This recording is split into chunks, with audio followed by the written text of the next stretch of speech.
पूछीला केकरा के वोट देले रही, सुनी बिहार के कहानी। गांव में जाके पूछीला केकरा के वोट देले रही, तो लोग कहता कि भैया मोदी जी के देले रहे। पूछनी काहे, कहा मोदी जी का सीना है 56 इंच का। सुनी दरौंदा के गांव में बैठ के रउआ ही बुझाता कि मोदी के सीना 54 इंच बा कि 56 इंच, लेकिन आपन लइकन के खैला बगैर सीना सिकुड़ा के 15 इंच भइल बा। कि रउआ नहीं खे लौकत तो राव लइका ना भोगी तो के भोगी रे भाई, ना सुधार हो सके। बिहार में आदमी के सुधार ही के नहीं थे, बैठो ना भाई, भाई बिहार में आदमी के सुधार ही के नहीं थे। आदमी कहते है भैया रउआ आई बानी, रउआ एगो दल बनाई, आगे आगे चली, हमनी के सब आदमी रउआ मदद करें जाए। हम रउआ के हाथ जोड़ता नहीं, हमको आपका मदद नहीं चाहिए, आप हमारा मदद क्या कीजिएगा। आप तो वो लोग हैं जो अपना बच्चा का मदद नहीं किए, हमारा रउआ मदद करो। हम जाना था नहीं कि रउआ सुधरे के नहीं थे। अरे 5 वर्ष ऐजा आदमी बैठ के नरक के जिंदगी जियता, जहां जाई कहता आदमी हे भैया नाली गली ऐजा नहीं थे, हे भैया ऐजा तो लइकन के पढ़ाई नहीं थे, खाए के नहीं थे, घर नहीं थे, इंदिरा आवास नहीं थे, पेंशन 400 मिलता। आज जैसा ही चुनाव आई कि सब बात भुला जाए। वोट के दिन याद रही हमारा जात के खड़ा बा, चलो करे के वोट दिया। अरे तो कैसे सुधार हो, एगो प्रशांत किशोर आवस कि 10 प्रशांत किशोर आ जा, ऐजा सुधार होने वाला नहीं थे। जब तक आप नहीं सुधरिएगा तब तक कोई बिहार को नहीं सुधार सकता है, यही बात बताने आए। अब आपको हमारा मालूम है वो सुधरे के तो बाने ना, तरवा के वो रास्ता बताई गई। ओकरा बाद 2 मिनट में अब गरीबी से निकले के वो मंत्र सीखे के बाद सब आदमी अगर बात ठीक बुझाए तो एक संकल्प ली, अगला बार जब वोट देवे जाई तो जरा के मन हो वोट दी। लेकिन जिन नेताओं ने बिहार को लूटा है, जिसने आपको इतना गरीब अनपढ़ बेरोजगार बनाया है, जिसने आपके बच्चों के पेट पर लात मारा है, वो आपके दल का है या जात का, आपके गांव का है या आपके झंडा का, उसको वोट नहीं देना है। तो जरा जरा बतवा बुझा तो हाथ उठाई तो दोनों पीछे तक जवाब पेड़ के नीचे बैठ के ठंडा खाता हूं, उनको हाथ उठावे के बाद जोर से बोले के बाद जिन नेताओं ने बिहार को लूटा है उसको वोट देना है कि नहीं देना है, तो ये देना है कि नहीं देना है। तो वह जात को हो हम तो दे कि ना दे, हिंदू मुसलमान करेगा तो दीजिएगा कि नहीं दीजिएगा। आके 2-2 हजार रुपया बटियान तो दे कि ना दे, 2000 रुपया दी तो वो ना दे, जोर से बोलिए दीजिएगा कि नहीं दीजिएगा, नहीं दीजिएगा। बड़ा पूर्वक आदमी बड़ा, अरे भाई 2000 रुपया नेता लाके दी ही तो पैसा लेवे के बाद, काहे लेवे के बाद समझ ली। आप बताइए 5 बरस राशन कार्ड बनाने में पैसा लिया है कि नहीं लिया है, तो से बोली राशन कार्ड बनाने में घूस लागल बा कि नहीं लागल, जाति प्रमाण पत्र बनाने में पैसा लगा है कि नहीं लगा है, थाना में FIR करे जाता नहीं तो पैसा घूस लागता कि नहीं लागल, बिजली के बिल गलत आवता कि नहीं आवता, घर घर गांव गांव शराब बेचाता कि नहीं थे बेचा। सब महिला लोग बताइए गांव शराब बेचाता कि नहीं थे बेचा, जोर से बोले के बाद शराब बेचाता कि नहीं थे बेचा, बेचाता। अरे तो दाखिल खारिज करे में CO BDO लूट रहा है कि नहीं लूट रहा, तो आप ही का पैसा 5 वर्ष लूटा है। अब भोटवा के समय आके 1000 रुपया दी ही तो अपने पैसा बा ले लेवे के बाद, लेकिन लेला के बाद एक संकल्प, एक मंत्र, गरीबी से निकलने का मंत्र याद रखना है। इस बार जब वोट देने जाइए जीवन में एक बार संकल्प लीजिए, इस बार वोट किसी नेता के लिए नहीं, जाति के लिए नहीं, धर्म के लिए नहीं, किसी दल के लिए नहीं, नाली गली के लिए नहीं, 5 किलो अनाज के लिए नहीं, हिंदू मुसलमान के लिए नहीं, लालू नीतीश मोदी प्रशांत किशोर के लिए नहीं, जीवन में एक बार वोट, इस बार वोट सिर्फ और सिर्फ अपने अपने बच्चों के लिए देना है, अपने बच्चों के पढ़ाई का रोजगार के लिए देना है।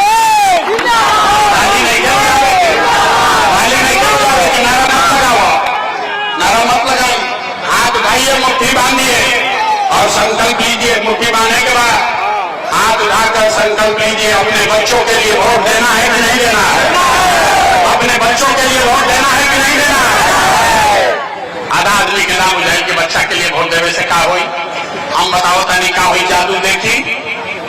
रउआ मोदी के चेहरा देख के वोट देनी तो चाय बेचे वाला मोदी देश के राजा हो गई लोग। आपने लालू का चेहरा देखकर वोट दिया तो भैंस चरावे वाला लालू यादव बिहार के 30 वर्ष से राजा बारो। आपने नीतीश का चेहरा देखकर वोट दिया तो बैग का लड़का नीतीश कुमार 20 वर्ष से बिहार का मुख्यमंत्री है। एक बार हमारा बात मानिए, एक बार अपने बच्चों का चेहरा देखकर वोट दीजिए। आपके हाथ में, आपके वोट में इतना ताकत है, आपका बच्चा भी बेरोजगार नहीं रहेगा।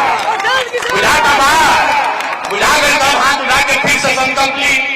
अब बताइए अपना खातिर वोट देवे के बाद कि नहीं देवे के? अपने बच्चों के लिए कि अपने जात के लिए? जोर से बोली, जात खाती कि अपना लड़कन खाती? ना आवाज ना है, मुंह नहीं देख पाने आदमी ना सुधरिए नहीं जा। जोर से बोला, बच्चन खाती की जात खाती? अगर अपना बच्चों के लिए वोट दीजिएगा तो क्या होई? तो दिवाली छठ के बाद राउर गरीबी खत्म होके शुरू हो जाएगी। इस बार जब आप दिवाली और छठ मनाइएगा, अगर रुआ झूठा संकल्प नहीं ले ले तो अब की हाली जब दिवाली और छठ मनाई तो आपके जीवन का, बिहार के बदहाली का ये अंतिम दिवाली और छठ होने जा रहा है। अब जिसको ताली बजाना है बजा लो, तब बजाए। अब बताइए कि कैसे? जोर से बजाइए ताली, तब बजाएंगे, तब बताइए कि कैसे गरीबी खत्म हो। छठ के बाद क्या हुई? छठ के बाद जब ये जनता का राज बनेगा तो इसका पहला संकल्प है, नाली गली बने चाहे मत बने, स्कूल अस्पताल जब बनी तब देखल जाए, लेकिन साल भर के अंदर, याद रखी, साल भर के अंदर जितना राउर घर के सवांग बेटा भाई भतीजा लोग गई बा बहरी नौकरी मजदूरी करे, ओकरा जौन जौन लड़का लड़की पढ़ के इजा बेरोजगार बैठल बा, ओकरा सरकारी नौकरी मिलो चाहे मत मिलो, लेकिन सभी के लिए कम से कम 10 से 12 हजार रुपया के रोजी रोजगार का व्यवस्था यही बिहार में साल भर के अंदर करके दे दिया जाए। होके के चाहिए? जोर से बोली, होके के चाहिए कि ना? के आदमी के मुंह में आवाज नहीं थे, जोर से बोला, होके के चाहिए कि ना? होके के चाहिए। तो प्रशांत किशोर के बेटा के तिलक नहीं थे, ऐसा से उठ के जाए के बाद और अपना अपना पति के, बेटा के, भाई के सामान के बोले के बाद, हे बचवा, अब की हाली दिवाली में छठ में जब घरे आईब, अब की हाली दिवाली या छठ में जब घरे आईब तो 10-12 हजार रुपया के रोजी रोजगार मजदूरी खाती और घर परिवार बिहार छोड़ के बाहर ना जाए के पड़ी। बुझा गई? बुझा गई? ऐसे राहत होई ना, सुविधा हो जाए ना। दूसरा बात, जिसका जिसका उम्र 60 वर्ष से ज्यादा है, रउआ घर में 60 वर्ष से ज्यादा उम्र के जो रहता, ओकरा के नीतीश कुमार देता 400 रुपया भीख जैसन पेंशन। तो तय भाई कि दिसंबर के बाद, छठ के बाद दिसंबर महीना से, कार्तिक महीना से रउआ 400 रुपया के भीख ना, 1100 रुपया पेंशन ना, 2000 रुपया के, जेकर जेकर उम्र 60 वर्ष से ज्यादा बा, ओकरा 2000 रुपया के महीना का पेंशन सम्मान राशि के तौर पर दिया जाई। होके के चाहिए कि ना? होके के चाहिए। बुझा गई? हाथ उठा के बताई तो बुझाई कि ना? तो 10-12 हजार के रोजी रोजगार मिल जाई। बूढ़ आदमी के 2000 रुपया मिले लगी, उससे गरीबी थोड़े खत्म हुई। गरीबी तब खत्म हुई जब राउर बाल बच्चा, नात नाती, पोता पोती पढ़ के बढ़िया अफसर बनी। तो ओकरा खातिर तय भई कि जब ये जनता के राज बनी तो गरीब के बच्चा को, अभी जाता सरकारी विद्यालय में लड़का राउर पढ़े तो पढ़त नहीं थे, खिचड़ी खैलस घरे आ गई। तो तय भई कि दिसंबर महीना से जब तक सरकारी विद्यालय नहीं सुधरेगा, आप अपने बच्चा को, नाती पोता को प्राइवेट स्कूल, अंग्रेजी स्कूल में भेजिए और स्कूल भेजने का फीस और खर्चा सरकार की ओर से दिया जाएगा ताकि गरीब से गरीब का बच्चा भी अंग्रेजी स्कूल में पढ़ सके। अपना लेकर का ताली तो बजा ला ताली, नीचे बजाओ, अपना लेकर का तालियों नीचे बजाओ, सुधार हो जाएगी। ये तीनों काम हो तो छठ के बाद जीवन बदली कि ना बदली? जोर से बोली। बोलिए होगा, बदलेगा कि नहीं बदलेगा? तो सब पाठ पढ़ लेनी, अब परीक्षा देवे के बारी बात सोच के बताई 5 किलो अनाज चाहिए कि लड़कन खातिर रोजगार चाहिए? जोर से बोले कि परीक्षा में फेल नहीं क्या हो गए? 5 किलो अनाज चाहिए कि रोजगार चाहिए? अपना लड़कन खातिर पढ़ाई चाहिए कि जात चाहिए? जात चाहिए कि पढ़ाई चाहिए? लालू नीतीश मोदी के राज चाहिए कि जनता के राज चाहिए? जोर से बोलिए, जिसको लालू चाहिए लालू बोलो, मोदी चाहिए मोदी बोलिए। झूठ बोलिएगा पकड़ लेंगे। सोच सोच सोच के बोलिए, लालू नीतीश मोदी का राज की जनता का राज? लालू नीतीश मोदी का राज की जनता का राज? झूठ नहीं ना बोल रहे हैं? तो नीतीश कुमार रैयन की गई हो, जोर से बोलो, जितना महिला लोग हैं सबके बोले के बाद नीतीश कुमार रैयन की गई हो, नीतीश कुमार रैयन की गई हो, नीतीश कुमार रैयन की गई हो। मोदी आके कहियन कि नीतीश के वोट दे दो, तो दिया ही काहे ना दिया ही? अरे बड़ा पूर्वक आदमी है यार, समझो काहे नहीं दिलाएगा? अभी 2 मिनट में समझिए। जे मोदी के वोट दे लेगा भैया समझो, वोट बिहार के तो फैक्ट्री बिहार में लागे के चाहिए कि गुजरात में लागे के? सबके बोले मुड़ी में क्या हिलावे के? वोट बिहार के तो फैक्ट्री बिहार में लागे के चाहिए कि गुजरात में लागे के चाहिए? बिहार में कि गुजरात में? जोर से बोलिए, बिहार में कि गुजरात में? जोर से बोलिए, बिहार में कि गुजरात में? अब जितना लोग मोदी के वोट देने वाला देखे उनका मुंह कैसे सुखाई। जितना आदमी मोदी के वोट देने वाला जा, मोदी मोदी मोदी मोदी करके अब सबके बोले के बाद 15 बरिस में मोदी फैक्ट्री कहाँ लगैलन? बिहार में कि गुजरात में? चुप मत होइए, मुंह बोले के बाद खोल के, मोदी फैक्ट्री कहाँ लगैलन? बिहार में कि गुजरात में? जोर से बोलिए, बिहार में कि गुजरात में? बिहार में कि गुजरात में? अरे भाई, तो वोट बिहार में, फैक्ट्री लगी गुजरात में, चली ये मंजूर बा भाई? मंजूर है? नहीं है ना? हाथ उठाकर बताइए, नीतीश अब कोई मोदी कहने वोट दीजिएगा? हाथ उठाइए, झूठ मत बोलिए, कैमरा में रिकॉर्ड कराई। हाथ उठाओ भाई, मोदी कहने वोट दोगे? मोदी कहने वोट दीजिएगा? नहीं दीजिएगा? कितना दिन नहीं लाओ तो हम काहे कहें? हम सुधर, हम तो ऐसा ही रहो, बेचो वैसा ही कुछ आई अभी 5 बरिस हो। सोच कर बोलिए, मोदी कहने वोट दीजिएगा? मोदी कहने वोट दीजिएगा? ए भाई, मोदी काला वोटे ना दे तो नीतीश कुमार तो दई लो, रैयन की गई हो, रैयन की गई हो। जोर से बोलिए, रहेंगे कि जाएंगे? नीतीश कुमार रैयन की गई हो, सुनाई नहीं गई रैयन की गई हो। आज उठाकर बोली, रैयन की गई हो। टाटा बोलिए, नीतीश कुमार को रैयन की गई हो, रैयन की गई हो। तो नीतीश आ मोदी गईलन तो के बचल? अब बच गए लालू। कोई के लालू के ललटेन चाहिए? भाई जोर से बोलो, लालू का ललटेन चाहिए, भारत रंगदारी चाहिए। अभी मोदी वाला बोलत रही तो बड़ा मजा आवत रहे, अब ललटेन वाला देखिए कैसे लुकाई बढ़ गया।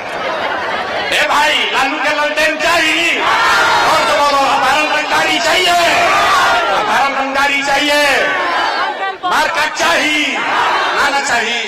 तो लालू नीतीश मोदी तीनों चल गए तो के बचा? कौन बचा?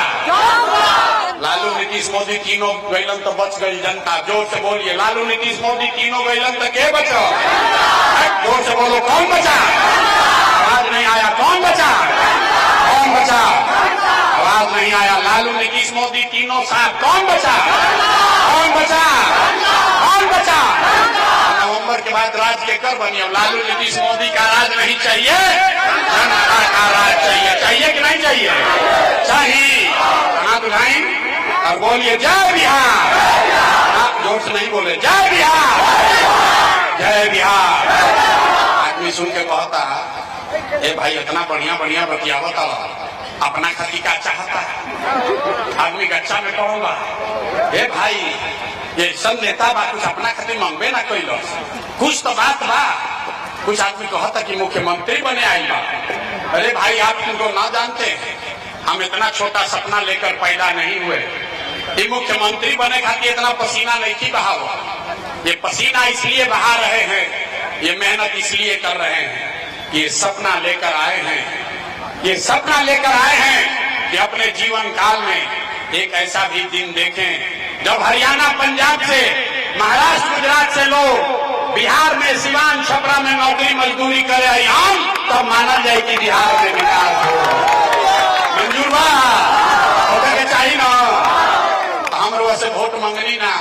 पैसा चंदा ली ही ना। तो एक बार हाथ उठा के और कुछ ना, खाली जोर से हाथ उठा कर आशीर्वाद दीजिए। अगर बात ठीक बुझाई होते तो सबके आशीर्वाद देने के बाद और जोर से बोलिए, प्रयास होना चाहिए कि नहीं होना चाहिए? बिहार में बदलाव होते के चाहिए कि ना होते के चाहिए? लालू नीतीश मोदी का झाड़ू मार का हटाना चाहिए कि नहीं चाहिए?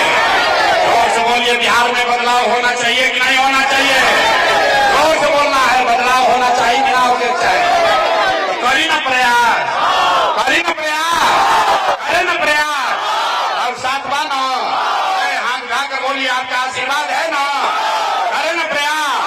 गाँव गाँव में रोवा पानी ना हमारा खती खड़ा है ना, खड़ा प्रयास होगा ना, होगा ना प्रयास। बोलिए जय बिहार।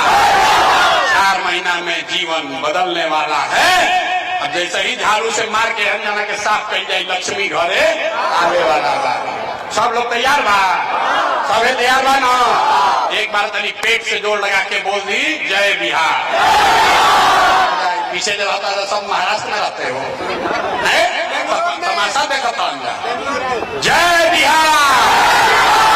बहुत बहुत धन्यवाद। पूरी ताकत से बोलेंगे, हम बोलेंगे जय बिहार। आप सबको बोलना है जय जय बिहार, जय बिहार। दरभंगा के लोग रहते दम बा यार, अतने दम बा।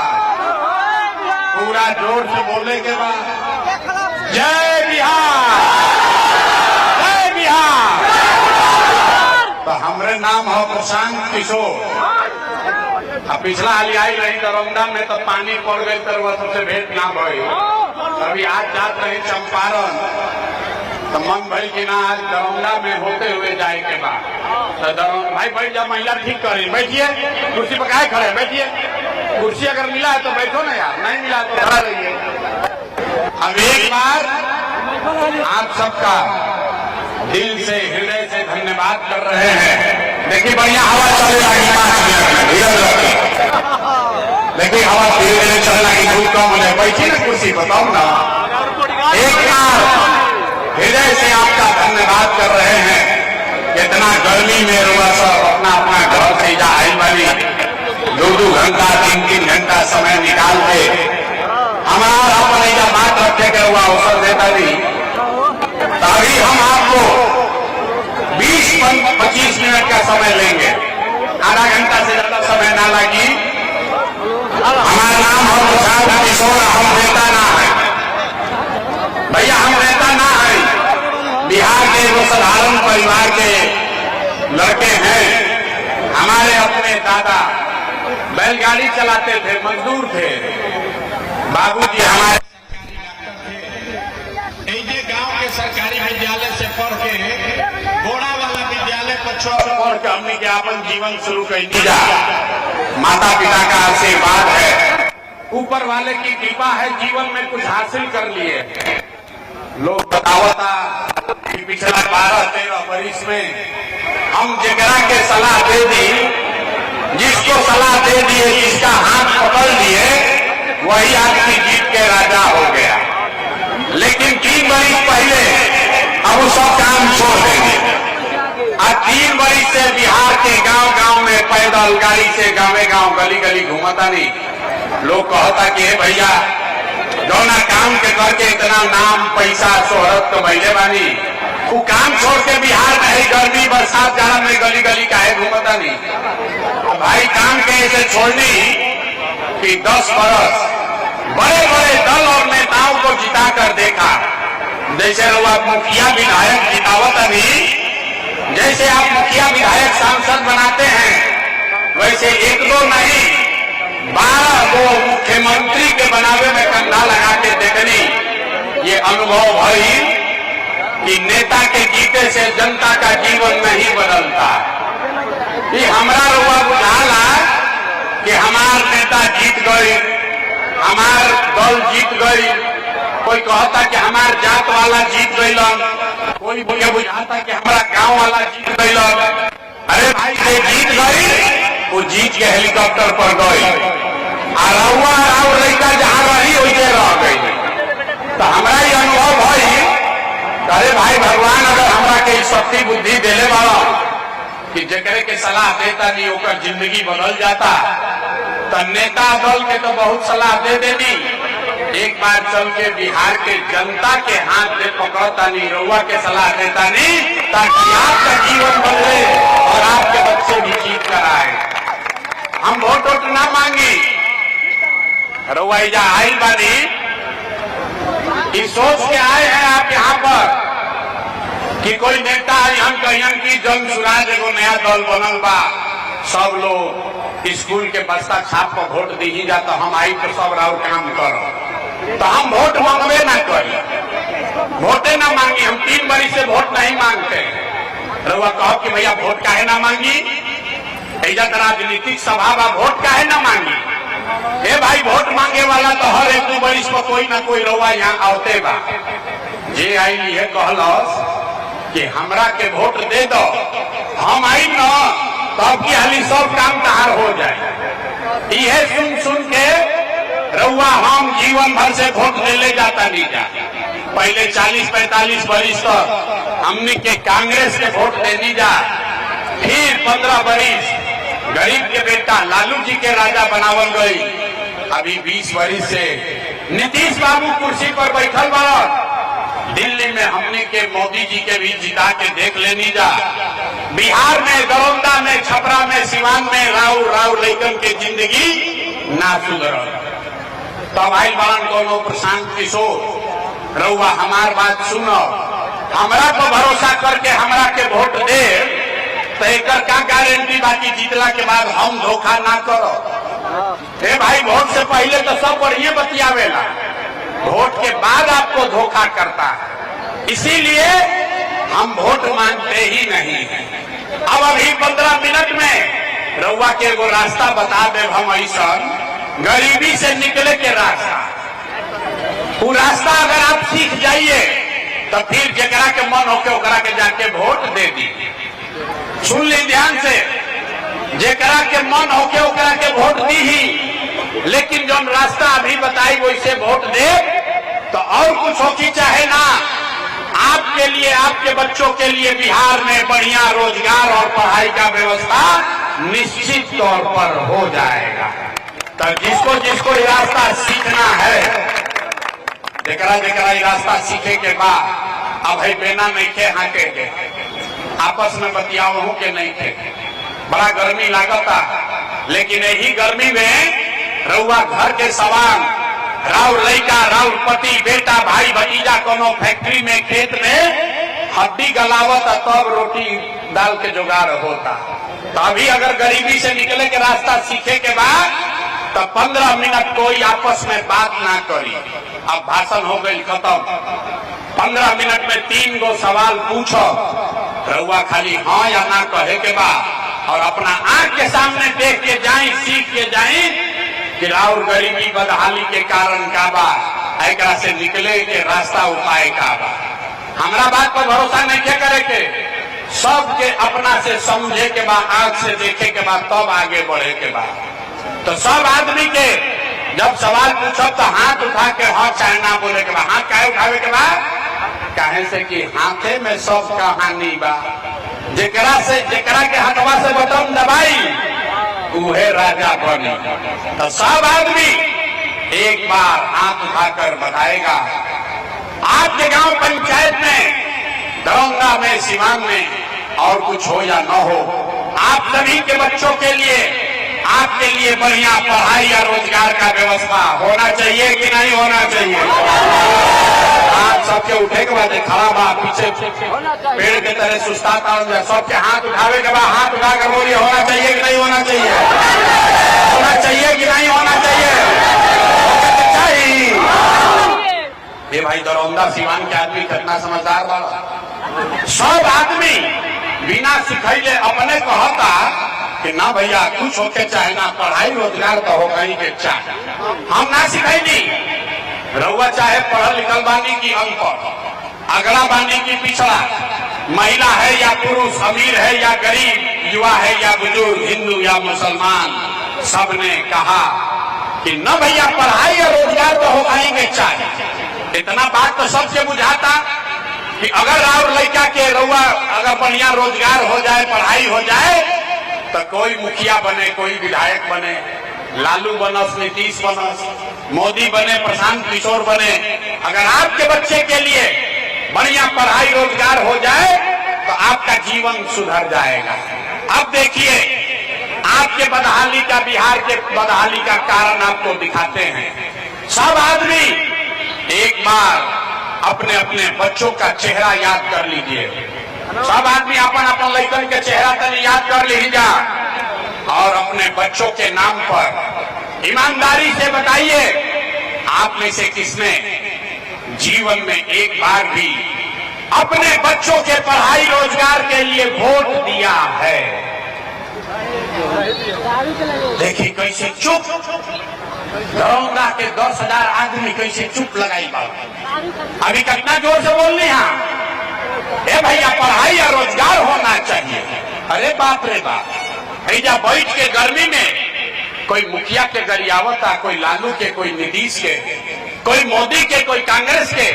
अरे भाई रउआ तो अपना लड़का के पढ़ाई रोजगार खातिर आज तक वोटे ना देनी, तो दूसरा के दोस्त काहे देता नहीं? अब कोई खड़ा होके कही, ए भाई हमनी से तो कोई पढ़ाई रोजगार खातिर वोट मांगे अबे ना कोई, एकर का गारंटी बा कि पढ़ाई रोजगार खातिर वोट दिहल जाई तो मिली? बिहार में तो सब नेता चोरे बा, कौना नेता के वोट दिया के पढ़ाई रोजगार मिली? हमरा से लिख के ली, वोट केकरा के मन बा ओकरा के दे दी, पढ़ाई रोजगार मिलबे करी। हमरा बात पर भरोसा मत करी, 2 मिनट में जादू देखी, अपना आंख के सामने जादू देखिए कि आपके बच्चे को पढ़ाई रोजगार कैसे मिलेगा। सब आदमी के दूसर सवाल के जवाब देने के बाद सोच कर बताइए, आज तक आपने जिस नेता को वोट दिया, उन नेताओं ने आपका और आपके बच्चों का काम किया है कि नहीं किया है? बोले बनी हथवे में सब दम हाथ उठाकर बोले कि हाँ कि ना, तो बोलिए किया है कि नहीं किया है? भाई जो से बोले कि किया है कि नहीं किया है? नेता लोग आप लोग का काम किया है कि नहीं किया है? नेता सब आपका काम किया है कि नहीं किया है? हाथ उठाकर बोलो भाई, किया है कि नहीं किया है? हाथ आगे ना बढ़ी, हाथ उठावे के पड़ी, हाथ उठाकर बोलिए किया है कि नहीं किया है? किया है कि नहीं किया है? पलटिया जमत भाई, सब लोग देख ले लो, पूरा जवाब देख लो, सब आदमी कहा है। अभी जादू देखिए, अभी जादू देखिए आंख के सामने। सब आदमी कहल कि भैया जौना दल के नेता के वोट देनी जा, आज तक हमनी के कोई कामे ना कैल, तो अब रुआ जादू देखी, हम गिनवावे शुरू करता नहीं। सही बात बोलो तो जोर से हाँ बोले के बाद हाथ उठा के, गलत बोलब तो ना बोल दे, बात खत्म हुई। रउआ दिखी कि रउआ रोजगार पढ़ाई कैसे मिली। सब आदमी सोच के बताई, पूरा दरौंदा में, पूरा सिवान बिहार में बहुत सारे लोगों ने 5 किलो अनाज के लालच में मोदी जी को, भाजपा को वोट दिया है। तो बिहार में चाहे जितना चोरी भ्रष्टाचार बा, 1 किलो चोरी करके 4 किलो अनाज इंडिया के आदमी के मिलता कि नहीं के मिलो? बोले के बाद मिलता कि नहीं के मिलो? हाथ लेके उठा के मुंह से बोले के बाद मिलता कि नहीं के मिलो? अरे नेता सब इतना खून चूस ले बड़ा सन के मुंह से आवाज नहीं के निकला। अरे 4 किलो अनाज मिलता कि नहीं के मिलो? आपने हमने वोट दिया हिंदू मुसलमान बनके, सब हिंदू लोग कहल कि भैया हमार दशा कुछो होके पहले अयोध्या में राम जी के मंदिर बने के चाहे, तो रउआ गांव में नाली गली ना बनल, स्कूल अस्पताल ना भई, आपको इंदिरा आवास नहीं मिला, लेकिन आपके वोट से अयोध्या में राम जी का मंदिर बना है कि नहीं बना है? हाथ ना उठाओ, मंदिर बना है कि नहीं बना है? अब आपकी हाली जवाब न दीजिएगा तो माइक रख के चले जाएंगे। रउए गर्मी नहीं के लागत, गर्मी हमरो लागत है। सब आदमी को बोलना है मंदिर बना है कि नहीं बना है? आपने हमने वोट दिया नीतीश कुमार को। कई आदमी कहल भाई मोदी के ना दे, हम तो नीतीश के दे। नीतीश के राज में है बिजली पानी सड़क भइल बा, लालू के राज में बिहार में बिजली सड़क ना रहे, तो नीतीश के राज में इसी भ्रष्टाचार वाले बिहार में बिजली का बिल 1000 आए चाहे 2000, घरे घरे बिजली आया है कि नहीं हमने वोट दिया सिलेंडर के लालच में मोदी जी के। सबे कहल कि अब सिलेंडरे पर खाना बनावल जाए, तो सिलेंडर के दाम 1000 हो कि 1200, घरे घरे सिलेंडर बटल बा कि नहीं के बटल? हाथ ना उठाओ, मोदी जी हफ्ता प्रचार करता है, अरे वो सिलेंडर बटा है कि नहीं बटा है? आपने हमने वोट दिया जाति के नाम पर। बिहार में आदमी कहेला जी ही चाहे मर जाए अपना जाते वाला के वोट दे, तो आपके जात के नेता ने आपके बच्चों के पढ़ाई रोजगार का बात नहीं किया, लेकिन जाति का बात और जाति का गिनती जनगणना पूरा बिहार में हुआ है कि नहीं हुआ है? आपने हमने वोट दिया मोदी का भाषण सुन के कि मोदी जी गुजरात में बड़ा विकास कैले बाड़ा, तो भैया मोदी गुजरात में तो विकास करता, पूरा देश का पैसा ले जाके गुजरात के गांव गांव में मोदी फैक्ट्री लगा रहे हैं, और पूरे बिहार से, सिवान से, छपरा से आपके हमारे बच्चे गुजरात में जाकर नौकरी मजदूरी कर रहे हैं कि नहीं कर रहे हैं? तो कौना बात को वोट देने की नाम मिला? अरे बाप रे, यह देखिए जादू। अब आपने अपने बच्चों के नाम पर कहा कि भैया जीवन में आज तक अपना लड़कन के पढ़ाई रोजगार खातिर वोट ना देंगे, तो भाई यह जादू दिखावे आई बानी, वोट ना मांगी। जौना चीज खातिर वोट देले वाला वो मिलता, और जौना चीज खातिर वोट ना देला वो नहीं के मिलत। बोइएगा बबूल तो आम कहां से खाइएगा? वोट दीजिएगा 5 किलो अनाज के लिए, तो रोजगार कहां से मिलेगा? आपने वोट दिया अनाज के लिए, 4 किलो अनाज मिल रहा है। आपने वोट दिया मंदिर के लिए, अयोध्या में मंदिर बना है। आपने वोट दिया बिजली के लिए, घर घर बिजली आई है। आपने वोट दिया सिलेंडर के लिए, घरे घर सिलेंडर बटाइल बा। आपने वोट दिया जाति के लिए, जात के चर्चा गिनती होता। आपने वोट दिया गुजरात के विकास के लिए, गुजरात में फैक्ट्री लग रहा है। आपने अपने बच्चों के पढ़ाई रोजगार के लिए वोट नहीं दिया, इसीलिए आपके बच्चे, पूरे बिहार में बच्चे अनपढ़ और मजदूर बन गए। यही बात बताने आए। वोट ना मांगी, वोट ना मांगी, ताली बजावे जब समय नहीं किया, अभी आई 5 मिनट में। वोट ना मांगी, गांव गांव जाके 3 बरिस हो गई घर परिवार छोड़ के गांव गांव गए, 5000 गांव पैदल गए, लोगों को हाथ जोड़ रहे हैं। एक के बात बतावता नहीं। अरे भाई, अगर आप अपना और अपने बच्चों का चिंता नहीं करोगे तो दुनिया में कोई नेता, कोई दल आपके बच्चों की चिंता नहीं करेगा। काहे करी रे भाई? जब रउआ अपन लड़का के चिंते नहीं थे, तो हम लालू, नीतीश, मोदी रउआ लड़का के चिंता काहे करी? हमारा बात पर भरोसा नहीं थे तो अपना आंख से देखी कि रउआ लड़कन के चिंता बाकी ना। अंतिम सवाल, इसके बाद आपको गरीबी से निकलने का मंत्र सिखाएंगे। सब आदमी सोच कर बताइए, सब आदमी के बतावे के बाद हाथ उठा के, और कुछ होके चाहे ना रोआ, सबके अपन अपन लड़कन के चिंता बा कि ना? अथवा उठाई तबे ना बुझाई बा कि ना? जोर से बोली, जोर से बोलिए। अपने बच्चों की चिंता है कि नहीं है? अरे है कि नहीं है? आवाज नहीं आया, है कि नहीं है? पूरा दरौंदा में मुंह पा के कहता नहीं, पूरा गांव झूठ बोला था। किसी नेता का दम नहीं है कि आके कह दे हम बोल रहे हैं, आप सब झूठ बोल रहा। रउआ कहनी हाथ उठा के अभी देखी 2 मिनट में आपने कहा कि आपको आपके बच्चों की चिंता है। अरे भाई, अभी हम आए हैं आपके गांव में, रउआ गांव में आई बनी, रास्ता में अगर 100 गो बच्चा मिलन, 100 गो बच्चा से भेंट भई, रउआ गांव जवार के 100 गो बच्चा मिलन, आधा से ज्यादा रउआ लड़कन के शरीर पर शुद्ध कपड़ा नहीं थे। ऐजा नजर घुमा के देख ली, जितना छोटा बच्चा ऐजा आई बाड़ा सन, गांव में बाड़ा सन, आधा से ज्यादा लड़कन के पैर में हवाई चप्पल भी नहीं थे। गौवा में पूछा था नहीं, ए भाई अपना लड़का के का दशा कैले बाड़ा, कम से कम बढ़िया कपड़ा काहे नहीं पहना, वो चप्पल काहे नहीं खरीद? आदमी कहता है, ए भैया इतना गरीबी बा, इतना महंगाई बा, कहां से कपड़ा खरीदी, कहां से खिलाई? तो मेरे भाई, जिन नेताओं ने आपको लूट कर ऐसा हाल कर दिया कि आपके बच्चों के शरीर पर कपड़ा नहीं, पैर में चप्पल नहीं, खाने के लिए भरपेट भोजन नहीं, बच्चा आपका बीमार पड़ता है तो उसको दवा डॉक्टर अस्पताल नहीं।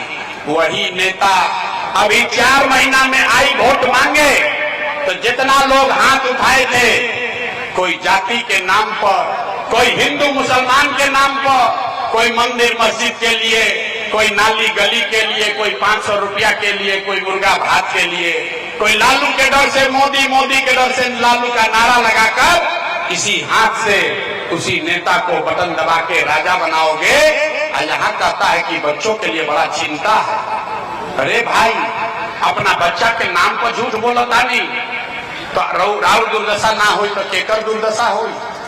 लड़कन के चिंता का होला तनी देखी एक बार लालू जी के, लालू जी से सीखी। लालू जी के अपना लड़का के चिंता बा। लालू जी का लड़का 9वां पास नहीं किया, लेकिन लालू जी को चिंता है कि हमारा लड़का बिहार का राजा बने। हम ये बात कहता नहीं तो कुछ आदमी के बुझाता कि लालू जी के शिकायत करता ना।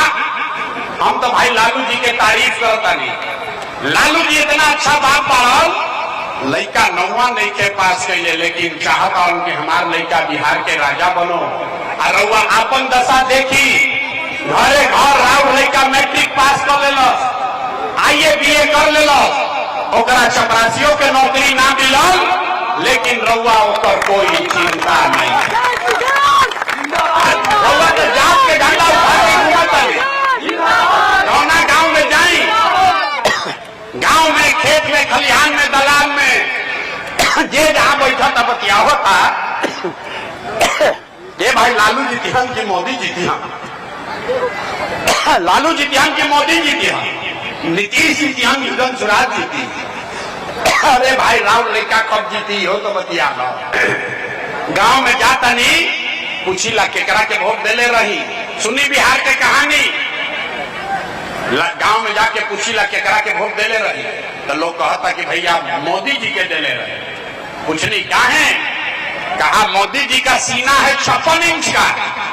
सुनी, दरौंदा के गांव में बैठ के रउआ ही बुझाता कि मोदी के सीना 54 इंच बा कि 56 इंच, लेकिन आपन लइकन के खैला बगैर सीना सिकुड़ा के 15 इंच भइल बा। रउआ नहीं खे लौकत तो राउर लइका ना भोगी तो के भोगी रे भाई। ना सुधार हो सके बिहार में, आदमी के सुधार ही के नहीं थे। बैठो ना भाई, बोले भाई, बिहार में आदमी के सुधार ही के नहीं थे। आदमी कहते है भैया रउआ आई बानी, रउआ एगो दल बनाई, आगे आगे चली, हमने के सब आदमी रउआ मदद कर जाए। हम रउआ के हाथ जोड़ता नहीं, हमको आपका मदद नहीं चाहिए। आप हमारा मदद क्या कीजिएगा? आप तो वो लोग हैं जो अपना बच्चा का मदद नहीं किए, हमारा रउआ मदद करो। हम जानते नहीं रउआ सुधरे के नहीं थे। अरे 5 बरिस ऐजा आदमी बैठ के नरक के जिंदगी जियता। रोज जहां जाई कहता आदमी, हे भैया नाली गली ऐजा नहीं थे, हे भैया ऐजा तो लड़कन के पढ़ाई नहीं थे, खाए के नहीं थे, घर नहीं थे, इंदिरा आवास नहीं थे, पेंशन 400 मिलता। आज जैसा ही चुनाव आई कि सब बात भुला गए। वोट के दिन याद रही हमारा जात के खड़ा बा, चलो करे के वोट दिया। अरे तो कैसे सुधार हो? एगो प्रशांत किशोर आवस कि 10 प्रशांत किशोर आ जा, ऐजा सुधार होने वाला नहीं थे। जब तक आप नहीं सुधरिएगा तब तक कोई बिहार को नहीं सुधार सकता है। यही बात बताने आए। अब आपको एक हमारा मालूम है वो सुधरे के बाने ना तरवा के वो रास्ता बताई गई। ओकरा बाद 2 मिनट में अब गरीबी से निकले के वो मंत्र सीखे के बाद सब आदमी अगर बात ठीक बुझाए तो एक संकल्प ली, अगला बार जब वोट देवे जाई तो जरा के मन हो वोट दी। लेकिन जिन नेताओं ने बिहार को लूटा है, जिसने आपको इतना गरीब, अनपढ़, बेरोजगार बनाया है, जिसने आपके बच्चों के पेट पर लात मारा है, वो आपके दल का है या जात का, आपके गांव का है या आपके झंडा का, उसको वोट नहीं देना है। तो जरा जरा बतवा बुझाता तनी हाथ उठाई तो दोनों पीछे तक जवाब पेड़ के नीचे बैठ के ठंडा खाता हूं, उनको हाथ उठावे के बाद और जोर से बोले के बाद जिन नेताओं ने बिहार को लूटा है उसको वोट देना है कि नहीं देना है? तो बोलिए देना है कि नहीं देना है? तो वह जात को हो हम तो दे कि ना दे? हिंदू मुसलमान करेगा तो दीजिएगा कि नहीं दीजिएगा? आके 2000 रुपया बटियाल न दे कि ना दे? 2000 रुपया दी तो वो ना दे? जोर से बोलिए, दीजिएगा कि नहीं दीजिएगा? नहीं दीजिएगा? बड़ा पूर्वक आदमी बा। अरे भाई 2000 रुपया नेता ला के दी ही तो पैसा लेवे के बाद काहे लेवे के बाद समझ ली। आप बताइए, 5 बरस राशन कार्ड बनाने में पैसा लिया है कि नहीं लिया है? जोर से बोलिए, राशन कार्ड बनाने में घूस लागल बा कि नहीं के लागल? जाति प्रमाण पत्र बनाने में पैसा लगा है कि नहीं लगा है? थाना में FIR करे जाता नहीं तो पैसा घूस लागता कि नहीं के लागल? बिजली के बिल गलत आवता कि नहीं के आवता? घर घर गांव गांव शराब बेचाता कि नहीं के बेचा? सब महिला लोग बताइए, गाँव गांव शराब बेचाता कि नहीं के बेचा? जोर से बोले के बाद शराब बेचाता कि नहीं के बेचा? बेचाता। अरे तो दाखिल खारिज करे में CO BDO लूट रहा है कि नहीं लूट रहा? तो आप ही का पैसा 5 वर्ष लूटा है। आप भोटवा के समय आके 1000 रुपया दी ही तो अपने पैसा बा ले के बाद, लेकिन लेला के बाद एक संकल्प, एक मंत्र, गरीबी से निकलने का मंत्र याद रखना है। इस बार जब वोट देने जाइए, जीवन में एक बार संकल्प लीजिए, इस बार वोट किसी नेता के लिए नहीं, जाति के लिए नहीं, धर्म के लिए नहीं, किसी दल के लिए नहीं, नाली गली के लिए नहीं, 5 किलो अनाज के लिए नहीं, हिंदू मुसलमान के लिए नहीं, लालू नीतीश मोदी प्रशांत किशोर के लिए नहीं, जीवन में एक बार वोट, इस बार वोट सिर्फ और सिर्फ अपने अपने बच्चों के लिए देना है, अपने बच्चों के पढ़ाई का रोजगार के लिए देना है। राजी नहीं नारा मत लगाओ, हाथ उठाइए, मुट्ठी बांधिए और संकल्प लीजिए। मुट्ठी बांधने के बाद हाथ उठाकर संकल्प लीजिए, अपने बच्चों के लिए वोट देना है कि नहीं देना है? अपने बच्चों के लिए वोट देना है कि नहीं देना है? आधा आदमी के नाम जाए कि बच्चा के लिए वोट देने से का हुई? हम बताओ तनी का हुई? जादू देखी रहुआ मोदी के चेहरा देख के वोट देनी तो चाय बेचे वाला मोदी देश के राजा हो गई। लोग आपने लालू का चेहरा देखकर वोट दिया तो भैंस चरावे वाला लालू यादव बिहार के 30 वर्ष से राजा बाबू। आपने नीतीश का चेहरा देखकर वोट दिया तो बैठ का लड़का नीतीश कुमार 20 वर्ष से बिहार का मुख्यमंत्री है। एक बार हमारा बात मानिए, एक बार अपने बच्चों का चेहरा देखकर वोट दीजिए। आपके हाथ में, आपके वोट में इतना ताकत है, आपका बच्चा भी बेरोजगार नहीं रहेगा। बुझा का बात बुझा गई तो हाथ उठा के फिर से संकल्प ली। आप बताइए, अपना खाती वोट देने के बाद नहीं देवे के? अपने बच्चों के लिए कि अपने जात के लिए? जोर से बोली, जात खाती कि अपना लड़कन खाती? ना आवाज ना है, मुंह नहीं देख पाने आदमी ना सुधरिए नहीं जा। जोर से बोला, बच्चन खाती की जात खाती? अगर अपना बच्चों के लिए वोट दीजिएगा तो क्या होई? तो दिवाली छठ के बाद राउर गरीबी खत्म होके शुरू हो जाएगा। इस बार जब आप दिवाली और छठ मनाइएगा, अगर रुआ झूठा संकल्प नहीं की ले ले तो अब की हाली जब दिवाली और छठ मनाई तो आपके जीवन का, बिहार के बदहाली का ये अंतिम दिवाली और छठ होने जा रहा है। अब जिसको ताली बजाना है बजा लो। कब बजाए? अब बताइए कि कैसे? जोर से बजाइए ताली। कब बजाएंगे? कब बताइए कि कैसे गरीबी खत्म हो? छठ के बाद क्या हुई? छठ के बाद जब ये जनता का राज बनेगा तो इसका पहला संकल्प है, नाली गली बने चाहे मत बने, स्कूल अस्पताल जब बनी तब देखल जाए, लेकिन साल भर के अंदर, याद रखी, साल भर के अंदर जितना राउर घर के सवांग बेटा भाई भतीजा लोग गई बा बहरी नौकरी मजदूरी करे, ओकरा जौन जौन लड़का लड़की पढ़ के इजा बेरोजगार बैठल बा, ओकरा सरकारी नौकरी मिलो चाहे मत मिलो, लेकिन सभी के लिए कम से कम 10 से 12 हजार रुपया के रोजी रोजगार का व्यवस्था यही बिहार में साल भर के अंदर करके दे दिया जाए। होके के चाहिए? जोर से बोली, होके चाहिए कि ना? क्या आदमी के मुंह में आवाज नहीं थे? जोर से बोला, होके के चाहिए कि ना? होके के चाहिए? प्रशांत किशोर के बेटा के तिलक नहीं थे, ऐसा से उठ के जाए के बाद और अपना अपना पति के बेटा के भाई के समान के बोले के बाद, ये बचवा हे बचवा, अब की हाली दिवाली में छठ में जब घरे आईब, अब की हाली दिवाली और छठ में जब घरे आईब तो 10-12 हजार रुपया के रोजी रोजगार मजदूरी खाती और घर परिवार बिहार छोड़ के बाहर ना जाए के पड़ी। बुझा गई, बुझा गई। इसे राहत हो ना, सुविधा हो जाए ना। दूसरा बात, जिसका जिसका उम्र 60 वर्ष से ज्यादा है, रउआ घर में 60 वर्ष से ज्यादा उम्र के जो रहता, ओकरा के नीतीश कुमार देता 400 रुपया भीख जैसन पेंशन।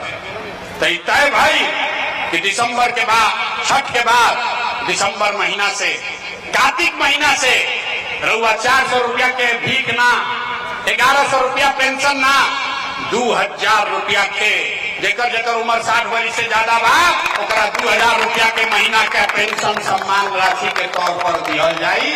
होके के चाहिए कि ना होके के चाहिए? बुझा गई? हाथ उठा के बताई तो बुझाई कि ना। तो 10-12 हजार के रोजी रोजगार मिल जाई। बूढ़ आदमी के 2000 रुपया मिले लगी, उससे गरीबी थोड़े खत्म हो। गरीबी तब खत्म होई जब राउर बाल बच्चा नात नाती पोता पोती पढ़ के बढ़िया अफसर बनी। तो ओकरा खातिर तय भई कि जब ये जनता के राज बनी तो गरीब के बच्चा को, अभी जाता सरकारी विद्यालय में लड़का राउर पढ़े तो पढ़त नहीं थे, खिचड़ी खैलस घरे आ गए। तो तय भई कि दिसंबर महीना से जब तक सरकारी विद्यालय नहीं सुधरेगा, आप अपने बच्चा को, नाती पोता को प्राइवेट स्कूल, अंग्रेजी स्कूल में भेजिए और स्कूल भेजने का फीस और खर्चा सरकार की ओर से दिया जाएगा, ताकि गरीब से गरीब का बच्चा भी अंग्रेजी स्कूल में पढ़ सके। अपना लेकर का ताली तो बजा ला ताली नीचे बजाओ, अपना लेकर का तालियों नीचे बजाओ, सुधार हो जाएगी। ये तीनों काम हो तो छठ के बाद जीवन बदली कि ना बदली? जोर से बोलिए, होगा, बदलेगा कि नहीं बदलेगा? तो सब पाठ पढ़ लेनी और परीक्षा देने के बाद